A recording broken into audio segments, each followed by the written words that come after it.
Paz do Senhor, todos os irmãos, em Cristo Jesus.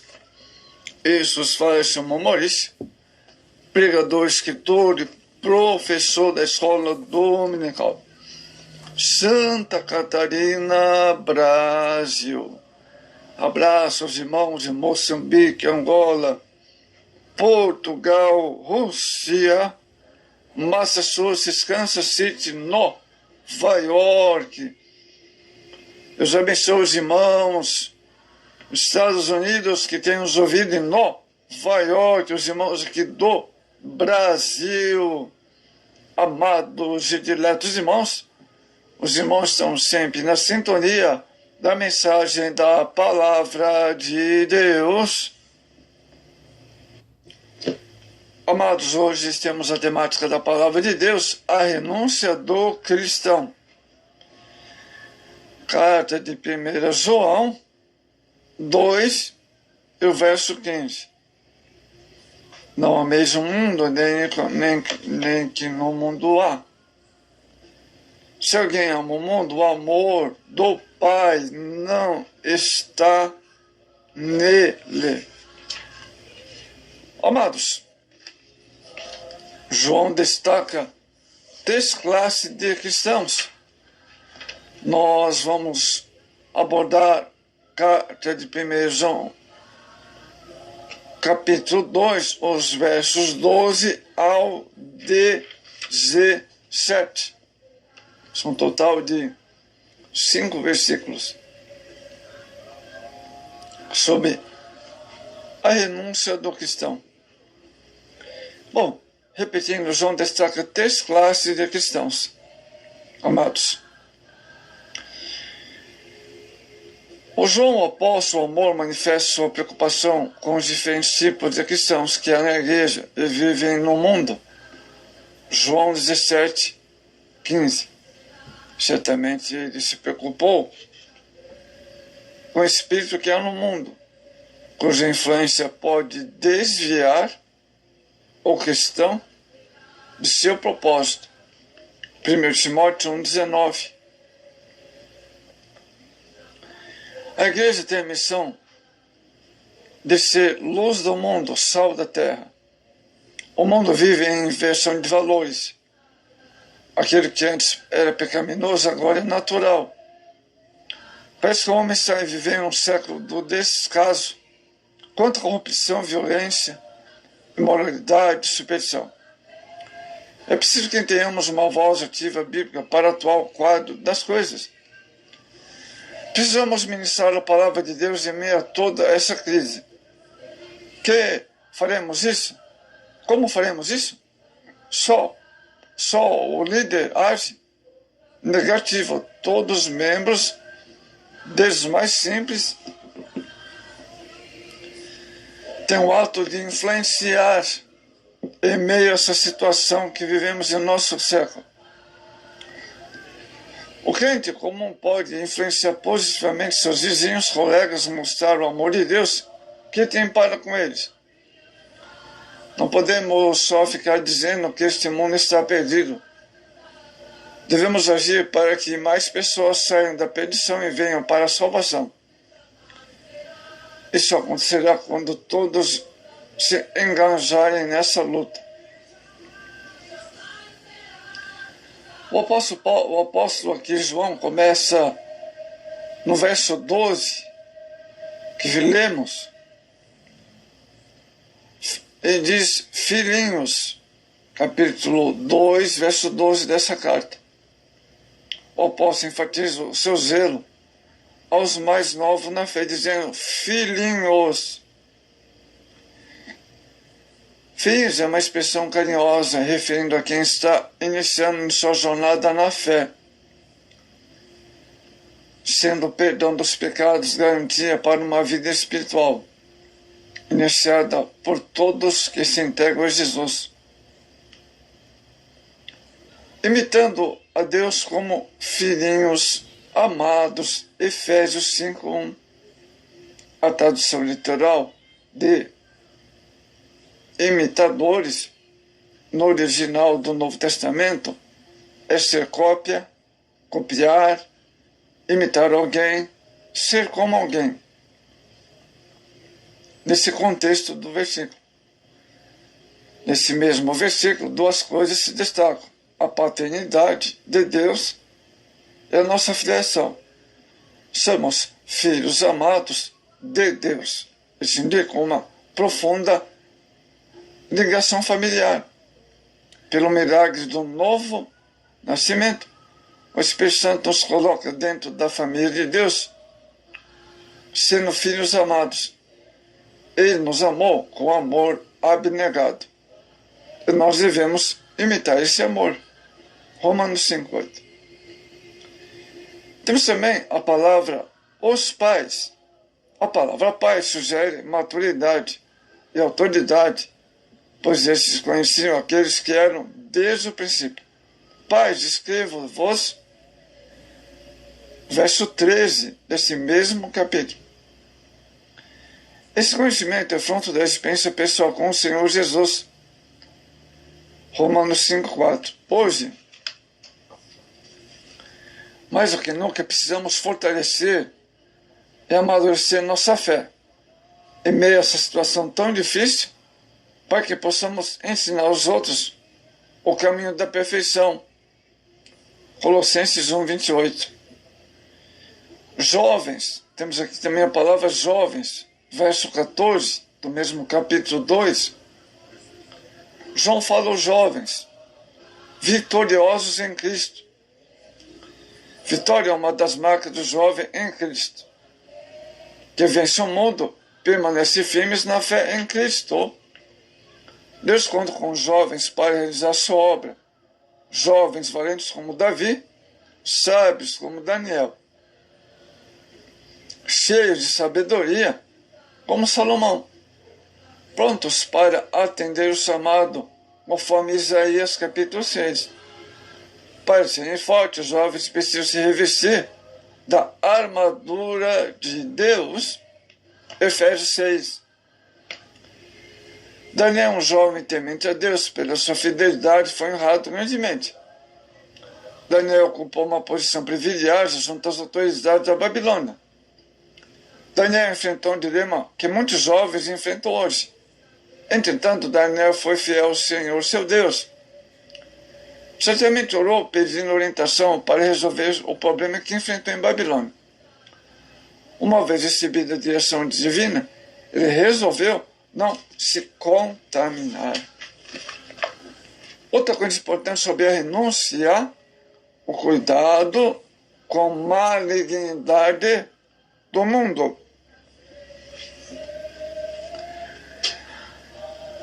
O mundo representa a força que se opõe a Deus. O diabo seduziu os primeiros homens a fim de se levantassem contra Deus, rejeitando sua ordem e domínio. Assim o pecado entrou no mundo, o diabo fez o Deus desse século. A Bíblia diz que o mundo jaz no maligno. O diabo manifesta seu poder através do espírito do mundo. O mundo representa a oposição da humanidade revelada no seu pecado e organizada contra Deus. Os cuidados do mundo sufocam a palavra de Deus. Ao falar da parábola, o semeador, Jesus advertiu contra as coisas deste mundo. Mateus 13:22. Infelizmente, muitos estão sendo sufocados por tais cuidados, quando deviam se ocupar mais com as coisas de Deus. Oração, palavra, louvor, frequentar a casa de Deus. Por isso, devemos dar primazia ao Senhor, conforme está registrado, amados, em Mateus 6:33. Os cuidados da amizade com o mundo. A advertência divina nos chama a atenção para a amizade com o mundo. Não sabeis que a amizade do mundo é amizade contra Deus? Tiago 4:4.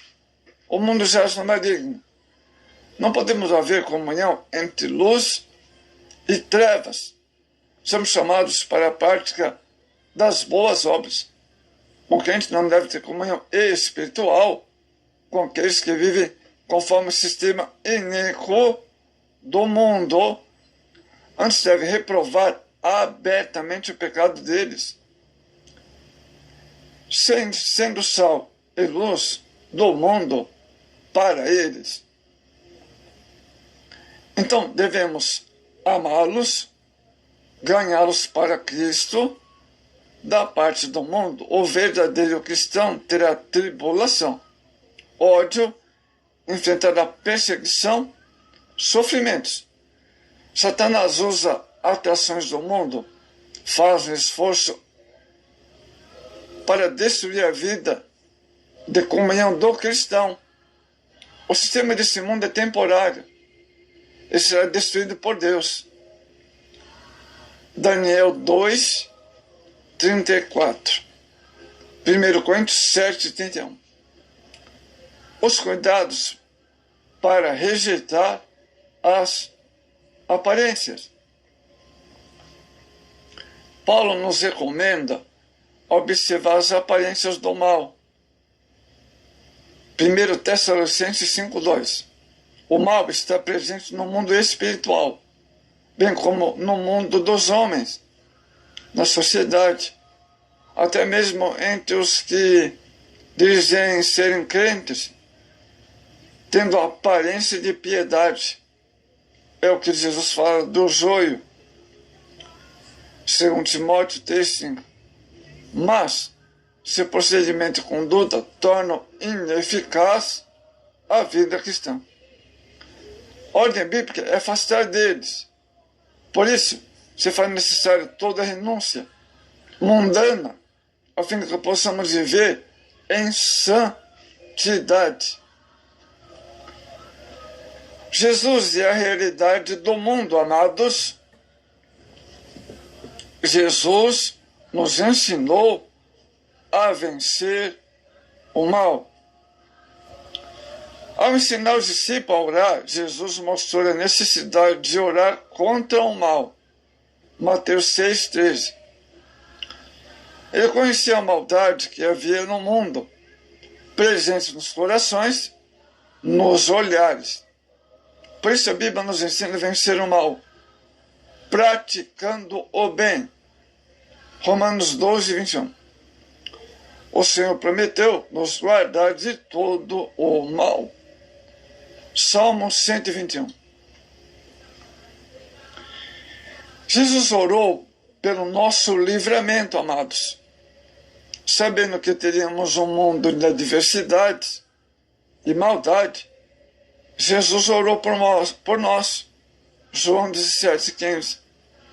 Em toda maneira, em todos os momentos, Deus envia seus anjos para nos assistir. Daniel 3:28. Livrando de todas as tribulações, guardando de nossos adversários. Esse livramento foi profetizado no livro de Salmo 91.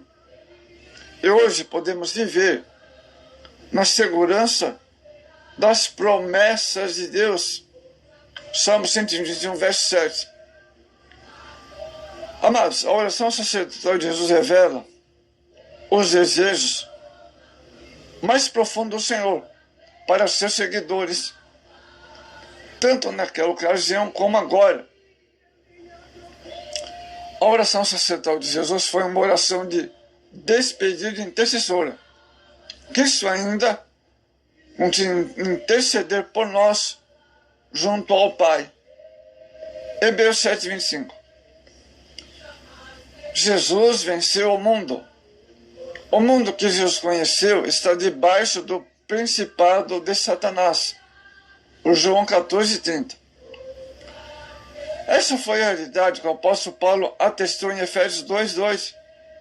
Algo representante no dia a dia do cristão. Entretanto, Jesus falou a queda deste principado. João 12:31. para que ele fosse constituído Rei dos Reis e Senhor dos Senhores, assim pudesse vencer o mundo. João 16, 33. Toda a batalha tem o seu campo de ação. Envolve todos os aspectos próprios de uma guerra, como lugar de combate, inimigos, estratégia, armas de defesa e ataque. O campo de batalha é espiritual. Não se limita a alguma área geográfica ou terrena, mas abrange todo e qualquer lugar onde o reino de Deus esteja e onde estiver um crente fiel. Ali passa a ser um campo de batalha. O apóstolo Paulo declara que essa batalha não é física, nem terrena, mas é espiritual. Essa declaração está no verso 12 de Efésios 6, 12. A expressão carne e sangue denota tipo de batalha. Não é luta humana de homens contra homens, mas é luta espiritual contra os inimigos espirituais, que é o diabo. Vejamos bem o cristão e sua separação do mundo. Amados, o cristão não deve amar o mundo. João nos proíbe de amar o mundo físico, mas sim o espírito que operante contrário e aos princípios cristãos. Amados, não é o mesmo mundo. Trata-se, portanto, de uma sociedade incrédula, trata-se rebelde sob o domínio de Satanás. Porém, devemos amar e falar do amor de Deus. A influência dos meios de comunicação na família pode ser positiva ou negativa. Pode haver influência tanto na criação da disciplina dos filhos, quanto a maneira de vestir de cada membro da família. Todos os princípios pessoais que regem uma família podem ser influenciados pelos meios de comunicação. Até a maneira de falar ou de gastar o dinheiro. Daí a importância de os princípios bíblicos serem aplicados corretamente no ambiente familiar. O cristão deve rejeitar as concupiscências. O apóstolo Paulo fala dos tipos de concupiscências presentes no mundo. Carta de 1 João 2, o verso 16. Toda concupiscência tem seu âmago no orgulho, na altivez. Provérbios 16, 18. Sendo prejudicial a quem ama ao Senhor sobre todas as coisas. De acordo com o verso 16 que estamos vendo aqui, 3 aspectos do mundo são abertamente hostis a Deus. Hostis, contrário aos princípios da palavra. Primeiro, a concupiscência da carne, que inclui desejos impuros e a busca de prazeres pecaminosos. Filipenses 3,19. A concupiscência dos olhos.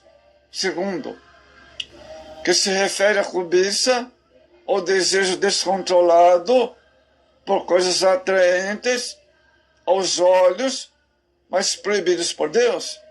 Romanos 7,7.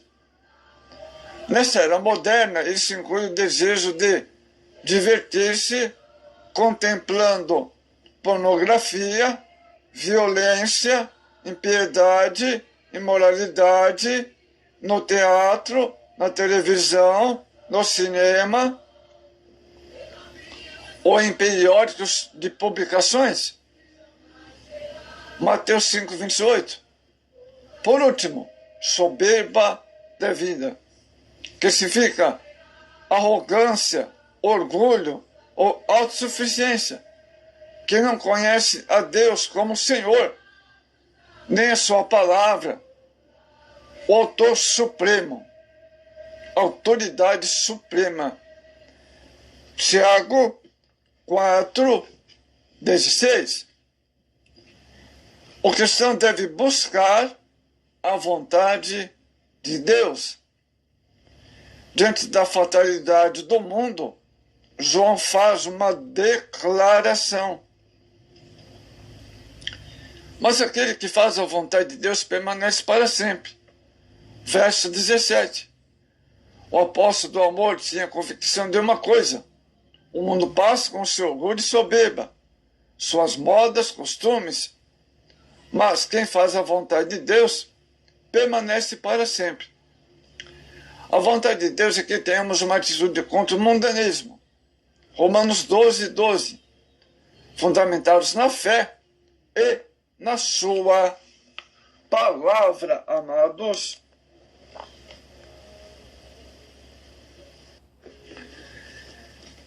Cada crente é responsável por viver uma vida de santificação de tal forma que dê mais lugar ao Espírito Santo e menos às suas inclinações pecaminosas, a ponto desses problemas serem evitados na igreja.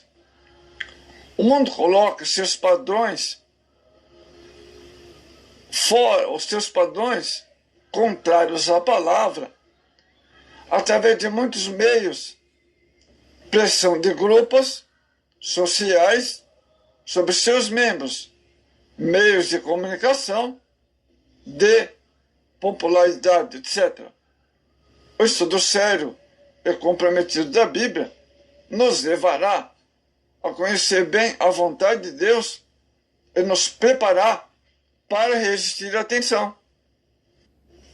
Para concluirmos, amados, o apóstolo João, aqui nesta carta, está referindo ao mundo que representa a força que se opõe a Deus.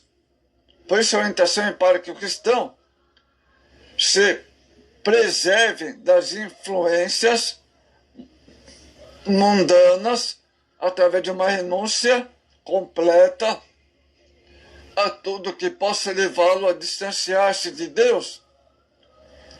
Isso também inclui uma advertência contra o modernismo, pós-modernismo, que tem preocupado destruir a sã doutrina e os bons costumes.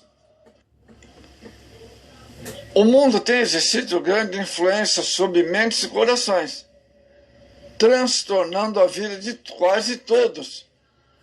Por isso o cristão deve resistir a renunciar às paixões mundanas, andando cada vez mais próximo de Deus, pois assim fazendo, evitando o naufrágio na fé.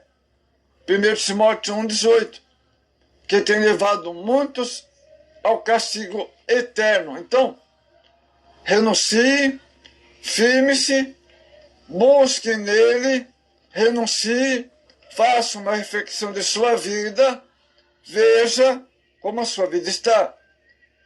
Jesus é maravilhoso, está pronto a te libertar de tais influências ditadas pelos meios de comunicação que têm aparente de inocência, mas trazem o mal para destruir a fé daquele que serve a Deus. Portanto, tenha vigilância e renuncie a algum mal que você esteja praticando e abraçando.